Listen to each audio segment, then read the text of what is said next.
পাচ্ছ বন্ধুরা, এই ঘরটার ফ্লোর বসানো হয়ে গেছে। এখন স্ক্যানিং কেটে নিয়েছি, স্ক্যানিং লাগাবো। তোমরা দেখতে থাকো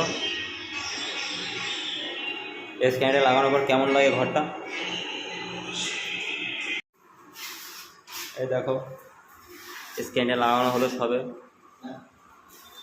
লাগানো হয়ে যাক, তারপরে পরিষ্কার করে ফুটিংটা করবো। দেখতে পাচ্ছ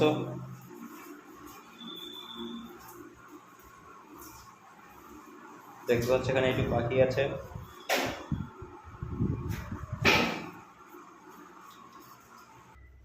এই দেখো কমপ্লিট হয়ে গেছে। পুরো ঘরটা কেমন লাগে বলবে, সবাই কমেন্ট করবে, লাইক করবে, শেয়ার করবে। আর পরের ভিডিওতে নিয়ে আসবো একটা ঘর বসাতে টাইলস মিস্ত্রি নিয়ে কত টাকা খরচা হয়, পুরো ভিডিও দিয়ে দেবো।